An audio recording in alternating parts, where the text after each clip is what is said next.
That's all I got for y'all. My knees. No. You got look, my knees bad. This is how you do it. This is how you fake the phone. When you drop down, right?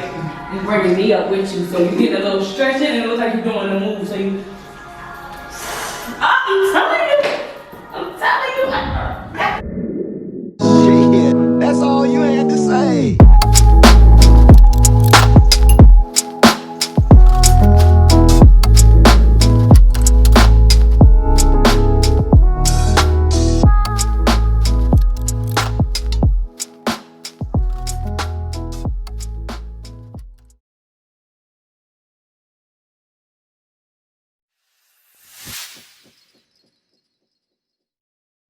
Hey, GlowGetters. We're back. Welcome back. Y'all know it.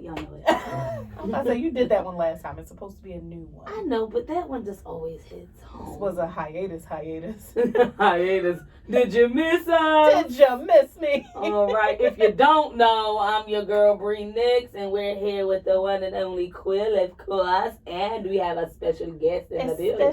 Special guest. It's special. His name, he goes by the name of Chill Will Phil, Chill Will PHL. What's going on? I guess I'll give. He's an educator. He's a rapper. I call him an advocate because all he do is advocate. He's a everything. Tell the people about yourself, Will. Tell the people about yourself. I work with kids Monday through Friday. I chase my dreams 24/7. Period. I've been working with kids since 2010. So that's over a decade. Was a kid in 2010. Real shit. I've been on a music chase since I was like 11, 12. I opened up for Meek, Wale, Rascal Dash. I rapped for She knew. I rapped for LL Cool J, Gilly, QDZ, DJ Cosmic Kev, and list goes on. But Man, be out here, y'all. Come on, just trying to motivate and inspire anybody to chase their dreams in the most positive way. That's it. Hello. All right. Give it up for Will, okay? Thank you. We need to get the little sound effects. Ooh. I actually had that. I know you do, DJ. That's DJ. We're going to invest in Oh a yeah, mixer. I got DJ on my resume too. Okay, that's DJ. All right, stop showing off. Okay, enough is enough. You be doing stuff. Okay. All right. And yo, today we are here to talk about. We are here to talk about the ins and outs of education. We're going to share some experiences that we feel like we've had regarding the education we received. We're going to hear the views and perceptions of Quill, who you know is a mom, and she currently has a kindergartner remote schooling. Will, who specifically works with middle schoolers but works with kids of all ages, and myself, who specifically work with lower schoolers. Early childhood, but I also work with all ages. So we're just going to discuss our different views, our perspectives, where we think education is going wrong, where we think we need to build off of, how fucking tired we are of remote learning, because that can go away. And, you know, we're just going to get into it. So, who wants to start with a story about their schooling? I wasn't there enough to have any stories. So I guess I go first since I'm a guest. I would like to say I have a funny way of the education view growing up because I was born in Philadelphia, but I grew up in Jersey for a while until my parents split. The education in Jersey, Sicklerville, shout out to Sicklerville. None of that. The education there was very good. I can say I felt like I was learning something, but now that I look, I was being taught Columbus found the world. The bullshit. The bullshit they told all of us. The world was created by the atomic bomb and the dinosaurs. Okay, so I don't want to get too crazy about that, but I was taught something different coming up. And the way it was taught, I really felt like I was learning. Moved to Philly in eighth grade on up. what a time to be moved. It was crazy. It was crazy Middle because the school way, is so important transition-wise. really, it fucked me God. up. It really fucked me up, and I think that's why I was a behavior child. Like, I was acting out, but I didn't know why. But it was because, like, my parents split because I had to move, and because, like, there's a lot going on. That's a lot of People don't realize transition the for, tools that 14-year-old? until now. Yeah. Like, seriously. Yeah. And the For way sure. my school was set up down Jersey was it was a whole community. If you all went to middle school, you all went to high school together. Yeah. Right. But in Philadelphia, it's like, oh, you go to middle school and then you don't see them no more. You go, everybody go, and I'm just like, either they follow you or you never see them again. And I'm just no like, in between. whoa, it was so new to me.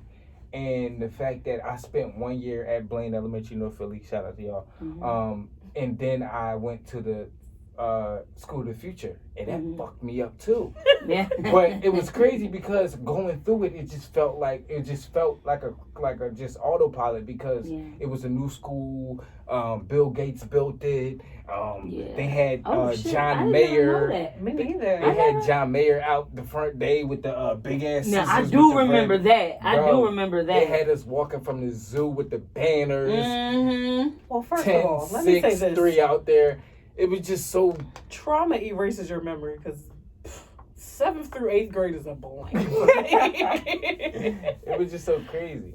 And from the curriculum, let me get back to the point. The way they wanted to start something fresh. Every day they was bringing somebody from China or something to look at us because every class had windows with our laptops. But the way they did was, say for example, for me they took the bubonic plague. Yeah.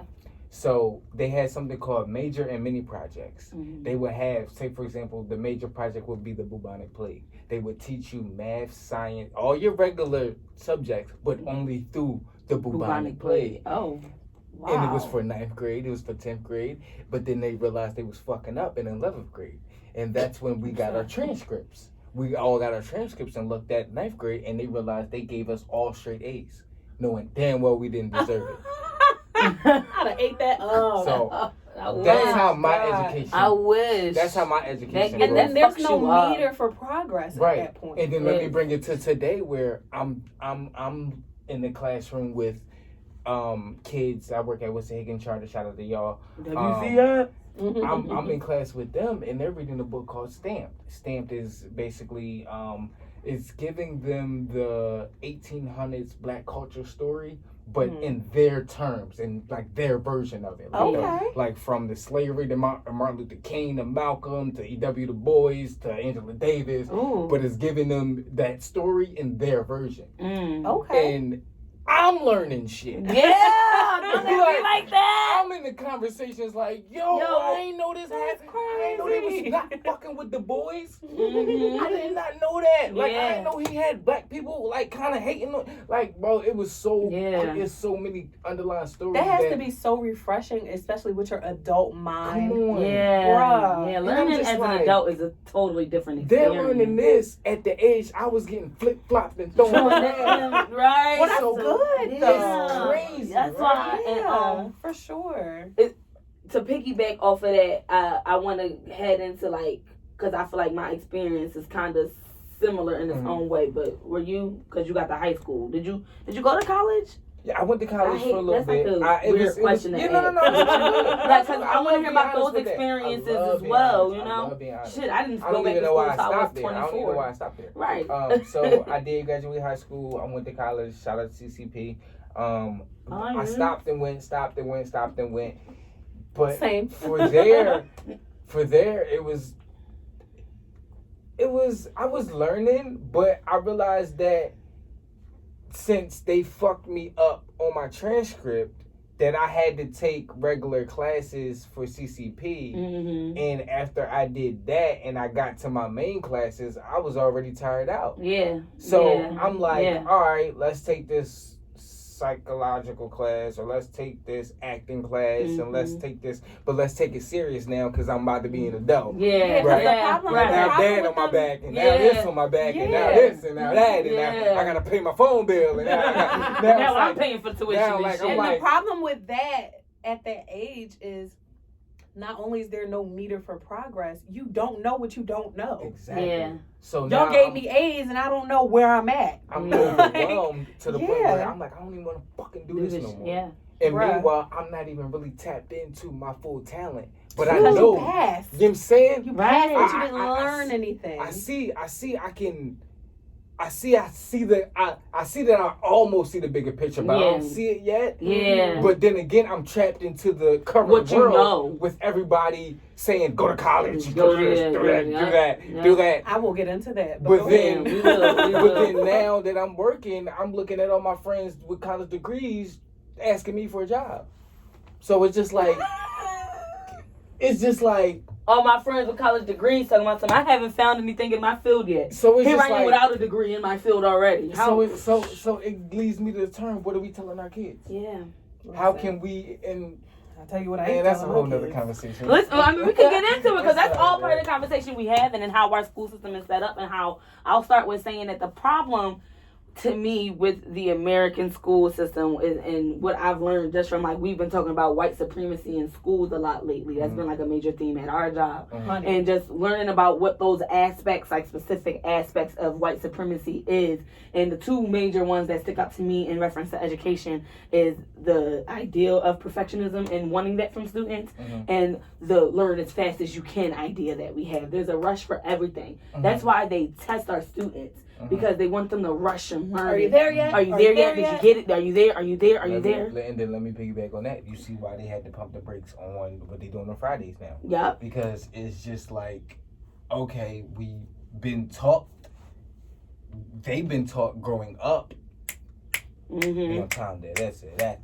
So it's trickling down to when you're in the classroom. Yeah. So now it's like, okay, now that they can do that in the classroom. They can do that in the building. They can do that virtually. This is a whole You know what I'm different saying? world. It's a whole Those different time- world. There's so many things that interfere with those time, those crazy. time limits and those Bruh. time standards. And Time about, constraints during virtual learning are so frustrating because I It's- have an autistic child. Yeah.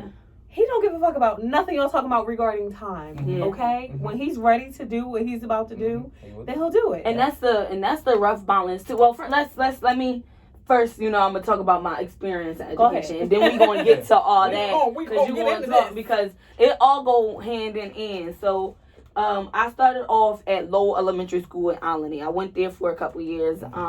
Pretty decent experiences. They were really good. I feel like educationally because they set me up for the foundations of knowledge that I had to move me forward once I got older. Like their first and kindergarten lessons were phenomenal, and it helped that both my classrooms had black ATs and they didn't play that shit. You know, I remember my black ATs and what they looked like before I remember the teachers. You know what I'm saying? And they didn't play that, and so they just really set us up. And then my sister also went to Ivy Leaf, which was like a black private school. I mean, like. All black though, all black staff, all black. I wonder if Ivy Leaf is still open. It was such a great school. I don't think it is. I've never heard of it. Yeah, it was such a great school. It was like a small Where private was school. It was in West Oak Lane, like in that West Oak Lane, East Oak Lane area a little bit. And it was a really good school. And my sister went there for some time before she came to public school with me. From there, we both were put into educational programs. At that point, my sister was at public school, and I was at a school called LLPCS. LLPCS is what fucked me up for the rest of my fucking life. LLPCS, and this is the crazy thing. I tell all the people all the time, I learned a lot at LLPCS. They did not have the socioeconomic skills necessary for the kids in our community. Their forms of punishment, their forms of everything was horrible when it came to kids. You saw teachers grabbing. This was back in our day where kids still got dragged by the hair. Kids still got a little twist on their arm down the hallway. Kids still got gripped up and put up against the wall like you got to chill. That's the kind of school I went to. Now, I didn't play that shit because you put your hands on me, I'm going to put my hands on you back. I didn't care who you were. And that was my problem, but that's because of issues I was going through at home. But it's hard to want to learn when you're labeled as a bad kid. Oh, honey.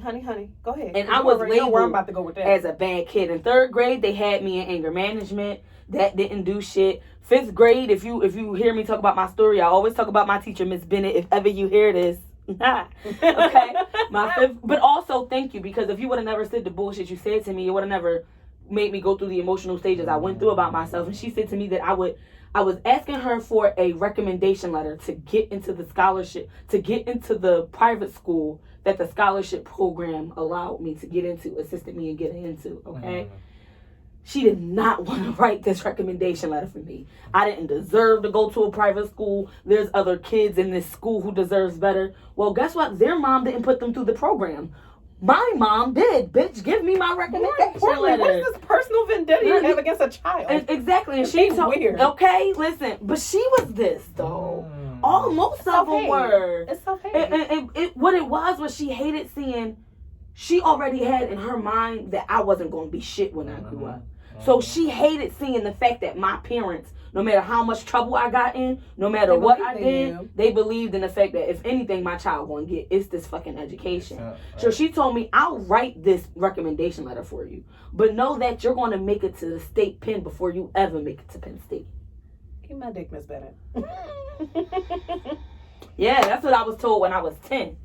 So, of course, going into middle school, I went into middle school. You got a chip on your shoulder now. That's I have a chip on my shoulder. And not only that, I'm coming from the type of school where, like, we were in 5th grade and dudes was trying to grab booties. Girls was fighting over boyfriends. Girls was wearing C cups, D cups, bras. We went to school where 5th graders were 8th graders and 8th graders were pregnant. You know what I'm saying? Into a private school atmosphere where all the 11-year-olds are still in 11-year-old mindsets. I got the biggest titties. I'm the fattest kid in the class. I'm wearing hand-me-downs and ball shorts to school every day while everybody got on Aeropostale and Hollister foot collars. Half the clothes they already see my older sister wear, or they noticed that my sister had an outfit on yesterday and I might be wearing it the next day. You know what I'm saying? And I had to make that transition. And now, not only am I being looked at for some odd reason, my teachers know that I'm here on academic scholarship, so they're expecting 20 times more than me because I'm the black girl. I'm the black girl here on scholarship, so I gotta play my part. But I'm also the black girl that's emotionally fucked up because I have a fucked up family and school background. And I can't. How you learn in that atmosphere? So then it goes. It leads you to no choice but you to act out. But then again, it's just like the same thing that Miss T said in the talk today, that it depends what we're labeling these behaviors. Exactly. No, because you know what one thing? So you acting out is not you acting out. You see what I'm saying? It's a way you I was crying for help. You're processing your trauma. I was crying for fucking help. That's how you're processing your trauma. Like, my whole middle school and high school career was crying for help. And you know the one thing that I don't remember anyone ever asking me? What is wrong with you? What's going on? Not in a manner that's like, no, what the fuck is wrong with you? But what's going on with you? Because you would have known that I was struggling with domestic violence at home. You would have known that my parents were working all day and I had to scavenge up food for me and my peak siblings to eat. You know what I'm saying? I was the one making sure my little brother got some. And that's not to, place no blame on nobody or lack anybody's, nag anybody's parenting skills. But unfortunately, that's the reality of what it was. My mom worked for SEPTA. Their hours are crazy. She was leaving out 4 o'clock in the morning. We weren't seeing her until 8 o'clock at night. She goes straight to sleep because then she got to be back at work 4 o'clock in the morning. My dad worked overnight at a prison. We were home by ourselves. We were taking care of ourselves.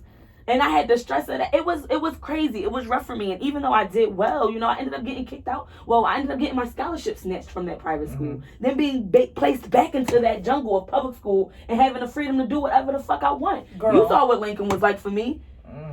I can't believe I graduated high school with a 1.7. And that's another thing on paper. I don't like that we only judge our kids on paper. Because a kid can graduate with a 1.7, but you sit them in front of you and you're like, this is one of the most magnificent, brilliant kids I've ever talked to. I don't even look at my I literally had schools tell me, like, we want to accept you so bad. From your SAT scores, because I scored well on my SATs and I never practiced for that shit a day in my life. I literally went in there, took the test, and they were like, these are your scores? Wow. My essays, I can write. My essays were phenomenal. They literally said, we cannot accept you because your GPA. We literally cannot. And that's a smack in the face. Out of all the shit that I started doing right because of this one thing that's impossible to change once it get that low, I can't get into schooling.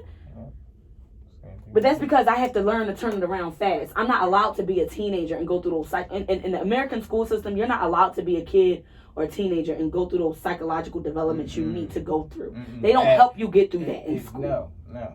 They don't help you at all. And that's where I think is a major fuck up in our education, because if we could have people definitely in our low income communities who step in and first try to relate to these kids on a social and emotional level before they try to teach them, then maybe they would be more open to learning. Because ain't no kid going to come in who already had a rough background, just take lessons and directions from some motherfucker who only come in there and remind them, I just come in here to teach y'all. I know what I know already. Exactly. And that's why I'm here. And that's why I do what I do. And that was today. a good chunk of a lot of our experiences in school. So for me, I went to many different schools growing up. I started at Dunbar on 12th and Cecil B. Moore. I went to Dunbar from kindergarten to the first 2 weeks of 4th grade. Wow. 4th grade, I went to Walnut Elementary School in Darby.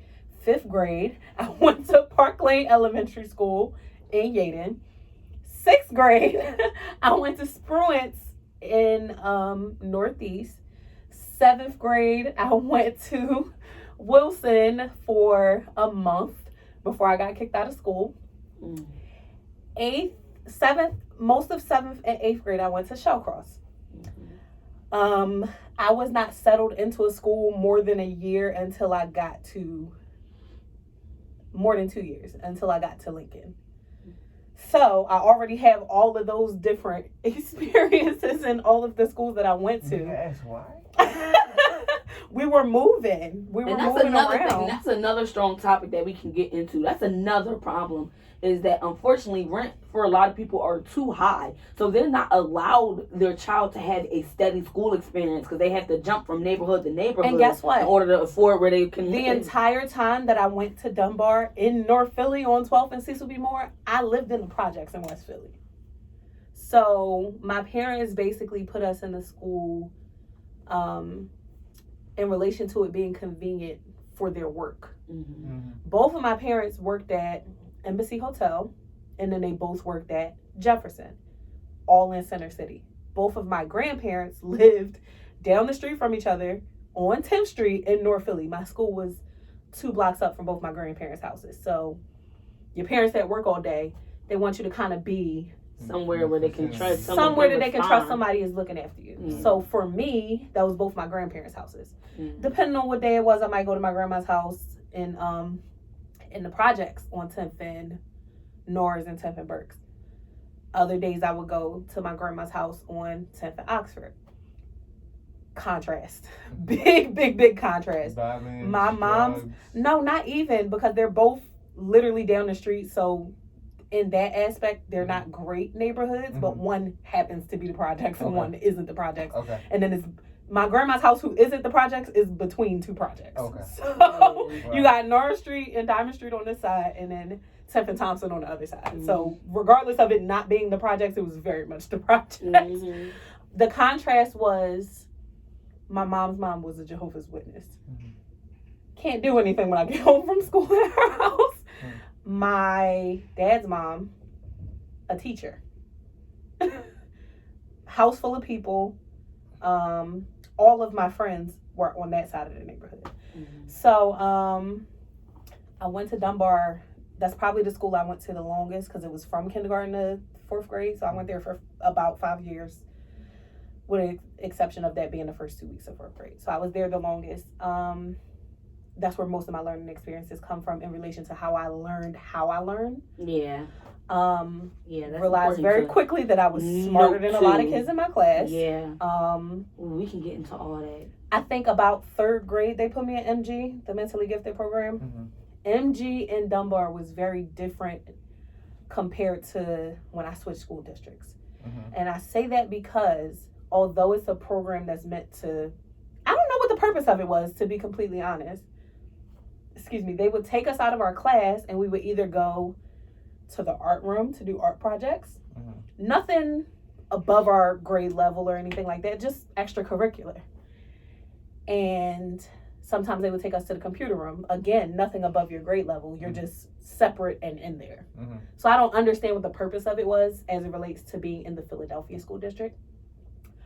when I ended up going to the William Penn School District, which is when I went to Walnut and when I went to Park Lane, whole different ball game.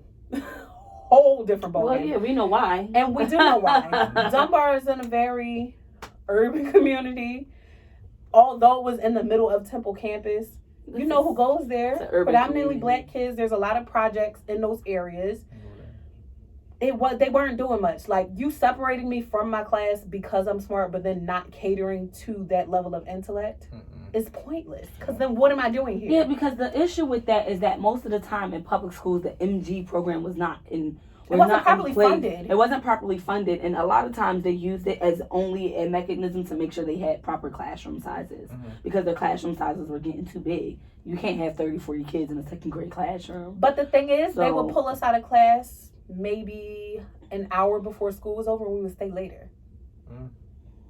It didn't do anything for the entire rest of the day. Yeah, we were just there from maybe 2 o'clock to 4 o'clock. I think it depended on who was run, like for example, my sister was in an MG program at Lowell. That's the program that introduced her to the program that we both went to called Stepping Stone.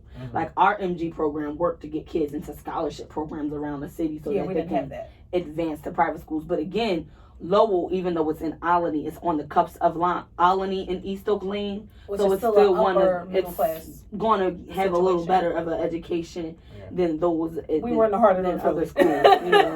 Exactly. And like I was saying, when I got to the William Penn School District, one, it wasn't in-house. So... Is this real? Hey, GlowGetters! We're back again. We've been back like we never left. If you're wondering why this episode... They're not wondering. Okay. They are wondering. If you're wondering why this episode is in a different room and we're wearing different outfits, it's because we're cross-dressers. But we back. Wait a minute. She said cross-dressers. Now. Okay. Tell my town life to be. I didn't even hear all that. So what had happened was the venue. The venue that we recorded had a fire drill in the middle of our last session, so we had to change dates and locations. But we are back. We didn't leave our hands. We would never do that. We know where we left off at. We got our homie Will back in the building. He came back. Listen, okay, we was deep in conversation. And to remind you of the topic, we were talking about education. We were discussing education, the difference between education in rural areas versus urban areas, our specific experiences. And we're going to keep that conversation going and talk about the differences, how we can improve, and how this remote learning bullshit has totally reference to what I was speaking on before, I went from being in the Philadelphia School District to being in the William Penn School District. So from kindergarten to the first week of 4th grade, I lived in Philadelphia, and I was subsequently in the Philadelphia School District. I moved to Darby 2 weeks into 4th grade, and I ended up going to Walnut Elementary School. And it was just, bruh, the lunches were better. That's how you can tell the difference between the schools. Lunches hit different. Bro, they had spicy popcorn chicken. Them niggas had spicy popcorn chicken and like freshly baked cookies. It was a whole ass thing. Did they have salad bars? I know they had salad bars. They did. Every rich white school got a salad bar. That's what I promise. I don't even eat salad, but I saw that motherfucker. And as far as the MD program, we went from kind of being filed into a classroom and doing busy work in the Philly School District to programming Lego robots. Yeah, I very much feel like the curriculum was different. Yeah, of course it was. Like I said, they was doing shit like, we would program little Lego robots. Like, they would teach us how to program robots. Yeah. And they bought like a chinchilla, an albino skunk, like an endangered bird or some kind. Elementary school. Lowell was good. My parents should have took me out of that because we got those experiences. Yeah, and we did not in Dunbar. And to piggyback on that, I would say the same thing for when I was learning in Jersey. Yeah. Jersey was more of a Jersey's a really hands-on. good. And you know what else I I had a hate? cooking class. Why don't we have those? We need to bring all that back. Home ec. We shouldn't have I love technical high schools like Dobbins and stuff like that. But we need to incorporate those kind of A lot of programs those things into should be in regular all school. of our regular school districts because like when are we going to I learn love that? the home ec class. Yeah, I would love the home Hey, ec. let's teach our kids about taxes. Yeah. Sewing. I would have loved the And one thing that I sewing noticed, class with the saws and shit. Fucking changing the tire. Changing the tire. a shop class. Shop. I wish I would have had shop. I think they offered shop at Lincoln. You just had to be in the agriculture. That's one thing And I that's what it is in Philadelphia. If you want to learn that, you have to take that route in your Well, high see, school. one good thing about But I feel like middle school should give you just a little bit of snippet of each one. So by the time you get that, you know which one you want. A higher education level than most of the kids in that school. Guess what they did? If a kid is reading, Chloe, can you just read that whole page? Who is that fair to? Like, one, you're not giving that student a chance to develop and be better. I want to question if even the teachers there were certified. And then how the fuck you think the kids looking at you? This bitch thinks she better than You know what I'm everybody. saying? And even For when sure. you're not even. And guess what? When I got to Lincoln, when I got restored to the school district, That's I felt like I did not know anything. Right. Because the curriculum for Shawcross was so far behind. When I got back into regular school, I'm like, what the fuck is this? Y'all not teaching us what they were teaching in the regular school district or in regular schools. crazy. See, and I had the opposite. When I got to Lincoln, I was bored out of my mind because I repeated literally my whole 8th grade class. I got to Lincoln in 10th grade. My whole 8th grade class, every class I took in 8th grade, I had to take in 10th grade. Because when I was in 8th grade, I was taking 10th grade classes. When I was in 9th grade at AFS, I was taking 11th grade classes. When I got to Lincoln in 10th grade, they wanted to start me as a freshman because they didn't want to accept So me. wait, come on. You already playing the ball like. But this is how the Philly school district sets you back to the point that I applied to the school down the street Northeast, and I was on the waiting list till December, so my mom put me in Lincoln in the meantime. When they called my mom back, found out I was at Lincoln, they wouldn't accept me into the school. It's like our kids aren't set up for lose-lose situation. We're not prepared. We can blame a lot of things. We can blame the fact that property taxes are damn near higher in Philly than they are in certain areas. Parent and nurse, counselor, chef, depending where you are. And can I talk about something good? Yeah. Shout out to the real parents. The real parents. The parents that write you. Maurice White. She didn't say herself. I'm at work. He sits there with that child every single day, Monday through Friday. Come on. Yeah. We make sure he's learning. And should. So can you talk from a parent's point of view? Yes, in relation to remote learning, we are at a disadvantage because my child does have an IEP. Yeah. Hayden is autistic. Yeah. He has communication drawbacks and he has rigid and repetitive behaviors. So he goes from having a one-on-one in his class with him at the daycare to it just being us. We don't have an individualized plan for our child because we're not professionals. We have to kind of work with what we know. They don't about send the a person. one-on-one out? No. And at this point, I kind of understand that they can't because of everything that's going on. I wouldn't feel comfortable. Oh, okay, you wouldn't. Yeah. I'm about to say, as long as it's a you, It was not to offered. say. It wasn't offered. Okay. He meets with her individually outside of being in Oh, with the yeah. class. Like Yeah. certain days of the week, he's with the therapist. Oh, okay. Which is okay, Which is a lot of but work. he needs that individual help while he's in class. Yeah. Because guess what? While Maurice is helping him, I have a 3-year-old who does not have a Zoom class, who is not in daycare, who's running around the house, who's being potty trained. He can't just help one kid and not pay attention to the other Yeah, kid. they don't have a, So that gets difficult because guess what? Kaden sometimes needs hand over hand. yeah. Kaden sometimes needs, hey, pay attention. You can't do that while you're helping the other kid. Yeah. So he's not at a disadvantage, but he's not getting the help that he's used to getting. He's in kindergarten, but he's in 3rd grade. Yeah. My schools is, I really suggest this, for any, if you realize that your child is really antsy, they're one of those kids who can't sit in the class and learn, and they're having behavioral issues because of that. Because I want to let you all know that not all kids are dramatically bad. And also, we force kids to sit still who can't sit still, and you're going to see those results. Because as adults, I haven't seen one of us sit here perfectly still yet. So we expect that from children. Exactly. So I say that. Look at the foot. And so I say that to say, if you notice your child is like, they touch everything, or they can't sit still and learn. Montessori schools might be good for you because one, they're very hands-on with their learning. They like to take their kids out into the environment to learn. I feel like I hate that he's missing out on that. Exactly. A lot of their curriculums are based on outdoors and environments and learning. Anywhere, can you? No, there's one right here in Okay. right in Fishtown. When I was deciding where I wanted to buy my house, I'm like, okay, if I buy it in the Northeast, let me see if there's a Montessori school in the area. Yeah, the issue is they don't have a lot of secondary Montessori schools. A lot of the Montessori schools they're elementary. are elementary. A lot of them aren't middle school or high school, and I think that those people need it the most. They need it the most. Our kids in high school. I've worked with younger classes. I've worked with older kids and experienced older kids. Middle schoolers are something the fuck else, okay?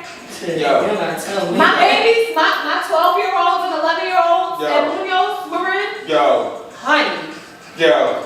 I used to. Well, that's my boyfriend. Whoa. Well, I mean, wait a minute. Imagine being assistant coach for the girls and basketball team, and you got the boys in practice trying to flirt with the girls, and you're like, hey, at least wait till we get on the bus, god damn it. Like, listen, cut it out, you know? Just to like, it starts young. Like Everything. My thing is like, Yes.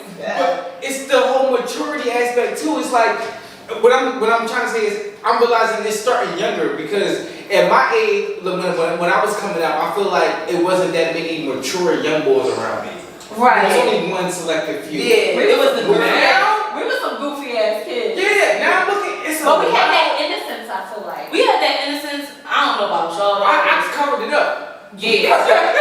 The school I went to. No, I ain't high, daddy. No, what are you saying? Boyfriend, that was pop on the phone. What do you mean? Girlfriend? That's good. I feel like we were doing, not that we were innocent. I think we did typical teen shit. Yeah. I think we These did kids is selling drugs. Yes, like my man, like I'm about to say that because my bro used to work at Munoz. Who is Queen? Don't incriminate me. My Cali. But you know why? And we gonna bring this full circle. You Yeah, know why? because I don't want to. No, it's cool. No, I'm about to bring it full What's up? circle. Bring it home. Because that's all they're told they can be.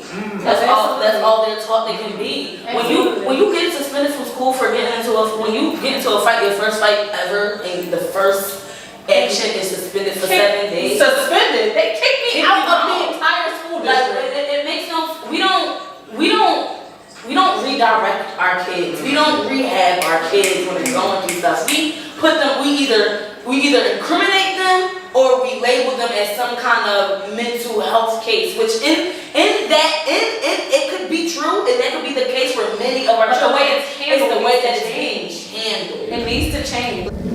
You're either going to be a dropout and be literally nothing, or you're going to be forced to go to school and you don't want to. Let me waste hundreds of thousands of dollars on an education that I'm not interested in, and then have debt for the rest of my life when that's not what I want to do. We need to encourage trade schools. We need to encourage going to community colleges. Because it's like, if you don't go to a university, if somebody would have told me, sis, just go to CCP out of high school, I would be working on my master's. Shit, encourage that peers. Let people get their shit together. If somebody would have told me, nigga, you can go to college for your music and really tap into what you If someone had told me, sis, major in theatrical arts. Instead of saying, oh, you're not going to be no rapper. But now that you see I'm rapping for LL Cool J, oh, that's my son. No, I'm not. No, don't call. You don't know me. You don't even know me like that. I love you to death. Right. But when I was 16, 17, and I was rapping in the room and nobody knew me, I wasn't going to be shit. I'm going to say this at least. And it's just like, now that shit is really happening for me with the music, I kind of fight myself like, damn, what if I really took it serious when, no, not even that. What if I had the same supporters that I had now? Yeah. telling me, bruh. keep going. Yeah, that's right. My creative side was not nurtured at any point. I had to nurture myself. First of all, me and Quill, we had to feel like weirdos because she would do some shit where like she would be drawing and I would be like creating a song or writing some shit. We would have to do that like in private. That was corny. Quill been drawing since high school. I forgot that she drew because she stopped doing it. I don't believe in standardized testing. I think it's bullshit. And I think your kid is a tester. I think one of the biggest issues in and it triggers anxiety is y'all looking to focus on getting these kids by instead of actually focusing on what is working for them, what's not working for them. Yeah. Are they learning? Yeah. Are they okay? Yeah. Are you okay? That's the first question. Yo, That's the first question. We should start with right. okay. That's an episode by itself. Really? Listen to me. Bro. Who y'all friend? I had a little girl in my special needs 5th, 6th grade class. Bro, Whose mom died in a car accident on the boulevard. She was back at school 3 days after that. Special needs. She came into that class. She said, Miss Quill, my mommy's car got wrapped around the pool. She's dead. She's in heaven. I'm like, do you want to go talk to somebody? Do you want to go eat lunch with me so we can talk? The teacher, older white lady, she needs to finish this test. She needs to talk to some fucking body. Her mom just died. I had a student. It was disgusting. So for the sake of time, in regard to reform for the education system, what would you specifically like to see happen? Both of you, since you're teachers, and I'll speak to You can go first, yes, because I'm trying to think, because it's a lot of shit. If I had to choose one, because there's so many, but go ahead. I watched this video. I actually want to show you guys about somebody asked Obama this the other day, kind of the same way, and basically, I don't want to get it wrong. Yeah. But his first, I guess, thing was just making the kids feel like they own something. Yeah.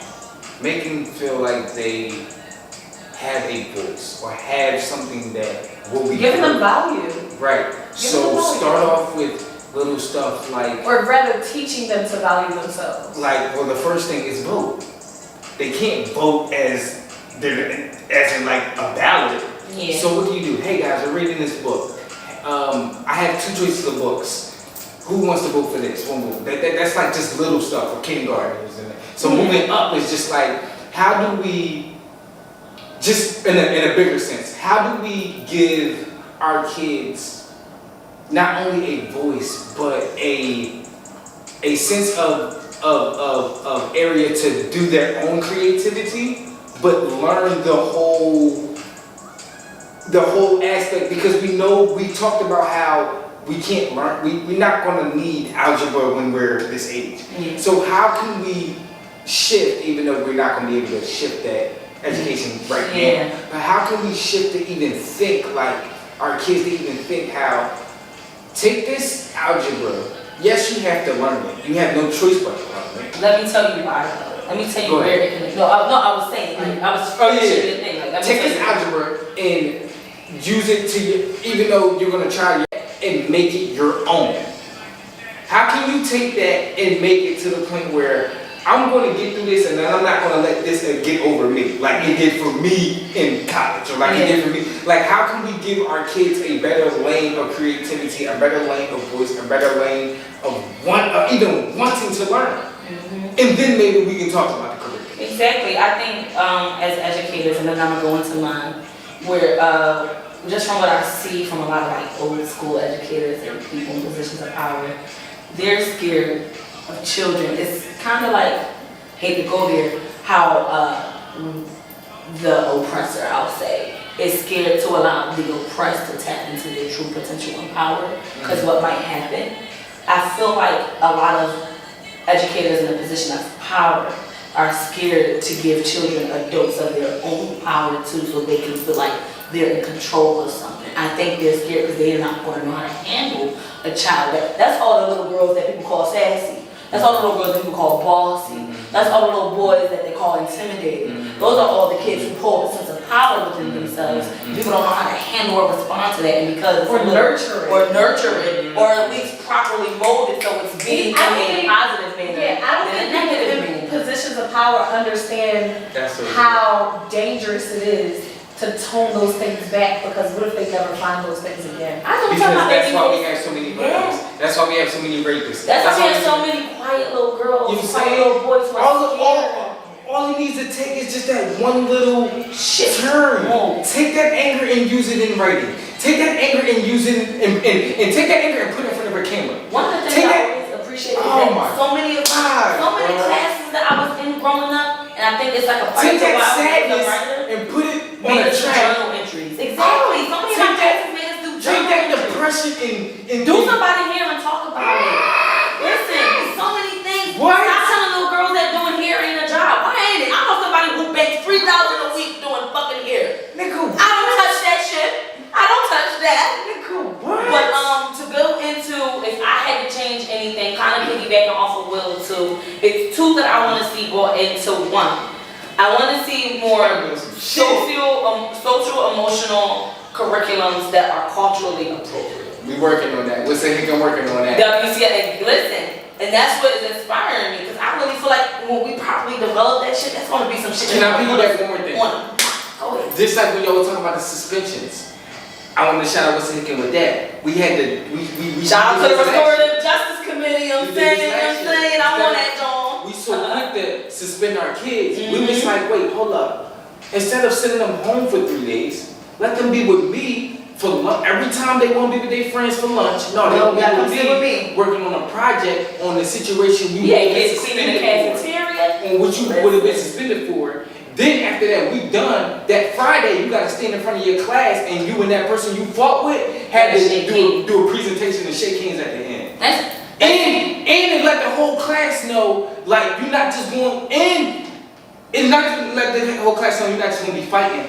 And it made them realize that if I would have got suspended, even some of them said out their mouths, I wouldn't have did shit at home. I would have been home playing the game. And you know what else? What other seed that plants, and then I'm going to go to, it plants the seed, no, there you go. It plants the seed of, we think you made a bad decision. We're going to let you figure out why it's a bad decision. You're going to realize this was nonsense and reflect on it. And either you and that person can just choose bygones, be bygones, and y'all don't got to speak to each other. Or you might get a friend out of that. Or you might get someone that you can look back on 2 years later, like, bro, remember that time they made us shake hands in front of the whole? And it shows kids that they're not monsters for doing shit wrong. Y'all mean to tell me y'all want to keep suspending kids from fighting when they're literally in their most uncontrollably emotional and reactive stage? They don't develop. We as adults can barely handle our emotions, and y'all really out here. So that's why I think it's really important. For one, our educators really have to understand the mind of the students that we're teaching, and we have to have curriculums in place that make them feel like they're somebody. We have to have redirection that makes them feel like somebody. We have to make every kid feel valued. For no matter what, their skin color, their hair, they need to know that we're not judging them for wearing saggy pants. Like, oh, that's unprofessional. Listen, I just don't want to see your ass cheeks. But if whatever you need to do, you need to do. You want to wear a baggy hoodie, fine. The other day, for the first time, I was in class with a hoodie on. The other day, I was in class with a scarf on. Listen. I'm going to do what I had to do. I feel like we should stop trying to. We're not in that world no more where you have to wear a dress shirt and suit piece to work. No one wants to do that. They're uncomfortable, they're hot, they don't feel good. It's time to change the narrative, and it's time to allow our kids to embrace that, because they're the one who started that movement. The generation under us and them and the generation under them are the ones who started that movement of changing the narrative. And because we're older, we have to stop thinking, oh, this is wrong and crazy. These kids are out of control, and maybe think, nah, these kids are free. I just had an assignment that said, what can you learn from teenagers? Where we had to ask someone else, and most of the people I asked it to be more free. Kids are free. And they realize that they're going to make mistakes and they're going to go through what, they're not afraid of it, because they believe at the end of the day, our teenagers today believe, listen, we know we the shit, and we know we got this, and we're going to do some things in the meantime, in between time, that might not be right, but I bet by the end it's worth it. And that's a lesson that I can learn. that I have to stop being so worried about what people are going to say or how people are going to judge me. And we have to push that onto our kids more and encourage it more instead of making them feel down about it and calling them entitled and things of that nature. No, let's just mold their mindset to where they can use how they think productively. Let's learn how to learn from them. Let's allow our kids to teach us as we teach them, because we don't know it all. You'll be surprised that when you sit in a classroom full of kids that are comfortable with you, what the hell you will learn. You will be surprised. Kids are amazing, and we need to treat them like that. They are the future for a reason. We have to remember that we were kids. I think that's a problem with adults. We forget that we were their age at one point. Now, Mama, if there was one thing about education reform or just the direction that you see education going into that you could affect change on, what would that be? I think funding needs to be refocused. Oh, yes. Yeah. Reallocated. Well, shit, schools barely have funding. That's the biggest problem of all. True. We're losing artistic programs, things that help our kids express their creativity, different avenues that help children who may be anxious or in depressive states. Those things are super important. So I think when that funding is revisited, that has to be considered. Because we can't just teach them and not nurture those creative avenues. The whole music classes, the counseling class, it's only, I feel like there should be more than one counselor in the school. What? Especially now it's even some schools with no counseling. Okay. So it's just like, The schools I worked in had a nurse 2 days out the week. 2 days out the week. 2 days. So the other 3 days when it's great. People, education. You know, there's people out there who don't even think that their kids need education, and that kind of hurts my heart. But I can understand it, because it's like, what are they being taught in schools too? And that's why I think it's so important to have a culturally appropriate. But again, that requires funding. That requires someone being willing to donate or give to those communities. I personally think that a lot of schools need to go for upgrades. A lot of schools need to pull those resources. I don't understand how all of Broad Street got the fuck redone, but we were shutting down schools to open prisons, and we couldn't get asbestos out of schools. The very same school on Broad Street that needs a shit ton of work done to it couldn't get it until after the students started protesting. But all of Broad Street was done by them. They tore Penn down. Yeah. But the fucking Temple soccer field right next to it is brand new. How? Well, that's different. That comes from Temple donors. Because people are quick to donate to university. But the thing about people don't donate to Temple is buying up a lot of that property. Yeah. So it's the same money pool. Yeah. It's just being allocated towards bullshit. We need to come together, and we need to start doing doing more of what private schools are doing, and finding our donors and finding those in our community who are willing to donate and pour into those schools. We need to pour into the same COFAs, the MOTEPs, the Freedom Schools, the Imani Charter Schools. We need to pour into all those schools, because those are the schools that have those culturally appropriate curriculums along with socioeconomics. We need to pour more of our black kids into these private schools. At this point, private schools should have a different rate for students who live in urban areas. That's how I feel. If you want to give equal opportunity to all kids to be able to have that kind of education, they need to have a different rate. There's no reason why a student about smart as hell that can write any paper that anybody in that school can't afford to go there, so they can't go there. Stop expecting that kid from Germantown to pay $12,000 a year. Not all of them can. Lower it. Your scholarships are bullshit.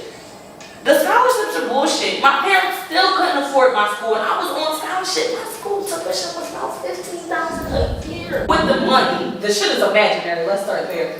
It wasn't here before we created it. How we that you're bringing the money? It was It's yours. It's literally yours. We literally pay to make money. Y'all know that? Yes. Y'all know we get taxed so that they can make the money. Girl. We pay them to make the money that they're giving us to pay them. Ain't that some shit? That's a whole different conversation. So we won't have to see it my day. Y'all won't hear me. That's okay. My voice is beautiful. I'm going to have to get a finance expert on here next or something. I don't know, because then we got to get into different kinds of conversations. See how education, because at the end of the day, it is the foundation of it all. God damn it, education matters. Education matters. It takes you a long way, and not even just like education 1, 2, 3, ABCs. I'm still learning. Knowledge in general. I'm still learning. I learn something new every day. Knowledge in general is so important. That's how I work with kids. That's how I work with kids. It's some of the most insightful stuff. I learned so much. And I had to download like 7 different books just to have knowledge of shit. Shit that I would have never been able to read or given an opportunity to read if I wasn't. Life is so crazy because I never saw myself work. I love kids, love them to death. My patience, very thin. Before I had kids, obviously. It's a little better than how I do this shit. No, it's a lot better than Oh, it's a lot. That's real. Oh, it's a lot better. One of my kids, who shall remain nameless, requires quite a bit of patience. But anyway, Okay. like the irony of me working in education was while I was pregnant with Kaden, can you guess what kind of classroom I worked in? An autistic classroom. That equipped me so much. Literally so helpful to the fact that I had a child with autism, that I just saw the many different phases of autism, the way that it's best to work with kids with autism. You didn't know at the time, no? I was pregnant with him. Right. Pregnant with him. Working in an autistic classroom. That's when I worked at Farrell. Yeah. I worked at Farrell in the Northeast, and then I worked at Williams. Wow. So just observing those children. Yeah, just observing those children was. My stepmom does it. It's so It's so hard. It's not hard, but once you get into it, that bond can never be broken. I literally cried when I left this. Like, it's so hard for her to end the love year. those Watching my mom kids. end the year is so hard for her. I love those kids. That bond will never be broken. And it was even harder for me just feeling like I did not think that they were in the best hands as far as the lead teacher. Yeah, I'm that'd be sorry. the worst part. Because like I said with the little girl. You can't do them like I do them. Like, when you can't do it. When you gonna check on your baby? When you gonna check on your baby? You gotta give me the ego. Listen, I had to pop into the classroom the Y'all other day. good? Y'all good? Listen, I'm like, are they treating you right? Did they take you on a walk for your Zoom today? Did they let you get a dance break? Get up and dance, kids. Dance. It was just the teacher for that specific class had to be like 70 something. Older white ladies Didn't have in a class full of Spanish children. No. Predominantly Spanish. No. Maybe about 2 black kids in the class. They would have It been was just Check these numbers, because they're probably wrong. Listen, Go ahead. I'm gonna go literally 2 black kids in the class. Whole rest of the class is English as a They literally had an ESL school, the whole class, the whole school was ESL. So And they probably didn't have a whole her school assistant teacher was an older Spanish guy, and then I was the other teacher in the class. And she would just get so frustrated that they weren't catching on to the lesson or whatever. And I'm like, it's the way you're teaching it. Yes, They don't feel like you care about them. And all you need is 2 seconds alone with a kid. They'll tell you how they really feel. Have you met a kid that Miss such and such is mean. And I'm like, I don't think she's being intentionally mean. Yo, you gotta disagree with it. Like, I agree with you, I can't agree with you. So you're right, she a bitch, but. Like, for instance, there was about 3 kids in the class who did not speak English. They can understand that they can't speak it. She would get so frustrated with them. 1, talk to her. Talk to the assistant teacher. 1, talk to her. I don't know what she's saying. Oh, what? Are you fucking serious? Yeah, and I'm trying to understand the thought process of hiring teachers in a predominantly Spanish school who don't speak Spanish. Well, let me tell you why. Well, one, the issue is that majority of teachers in the educational field, I want to say, this is, fact check me on this, but it's about over 60% of them are white, while less than 40% of students are white. Do you see that problem? That over 60% of, but I think specifically for America has no official language. That's what cracks me the fuck up. There's no official language in America. There's So no we official- know what that's about. There's no, I mean, how can you have anything official in land that never was yours? Okay, so yeah, let's wrap up the episode. Name your favorite and least favorite thing about remote learning. Me? Mm-hmm. I don't know if I have a favorite thing about it. My favorite thing right now is that it's safe. Yeah. That's what I will say. My least favorite thing is there's not really human interaction, and for my kids specifically, that's super important to his social emotional development because he's autistic. He needs that interaction with kids his age, not through a computer screen. I agree with that even. My 3-year-old needs interaction. I'm gonna just go ahead and say that children need physical interaction in general to learn. It's kind of like a necessary part of their development. They have to have human interaction and contact. So yeah, that's a thing. That's why it's really important. That's why I also think there's an alternative agenda, but I won't get into mine, you know. Well, what's your favorite thing about remote learning and your least favorite thing? We have to get Ryan on that episode, but that's my conspiracy theory. My favorite thing is I get to connect with students I didn't connect with. Like for example, like the choir students in the building. I get to connect with them a little bit more virtually. Yeah, I don't have a choice. Because of participation, I need to hear from Right, you. and they have to respond, and it's so good. Like, yo, I didn't like. You talk, you got Yeah, like, you know what? I think I like that too. And it's just They so have to come wild. on every single student in class. You get to see like, wow, you're not that shy, or like, wow, you do have some like nice to say. So I want to encourage you to speak more. Like, I want to. That's one thing. Is my favorite. Least is I'm like I said, I'm a touchy-feely guy. Like I want to give Carlos that pat on the back. Like, yeah, bro, you did got on that test. I want to like give my kid that hug when she break that hot ass rap, and I'm just like, yeah, I'm bro. just telling kids to stop running in the hallway and then they do that quick walk by you. Yeah, Like, that don't count. You walking too fast. I miss interacting with the kids. Seriously. Yeah, I think for me, my favorite thing has to be watching the kids overcome this change. This is a big deal. Can I just, before you go in real quick, I just gave a talk with the kids. I said, you know what?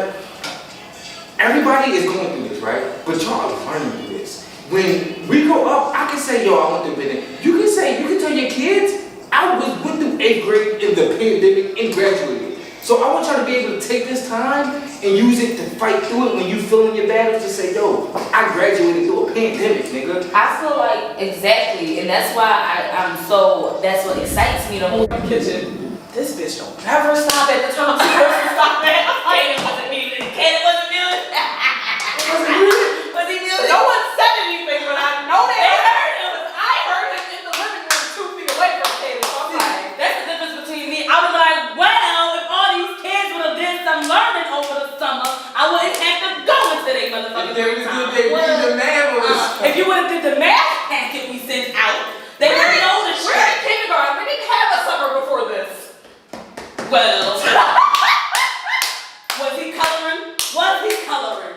Did he learn to connect the My dots? baby can teach this class, this lady. Thanks. The question is, why can't you? No, all right. We gotta wrap it up. We got photos to take, videos to take, things to do. Oh. I'd like to give a shout out to all of those who came here to support us today.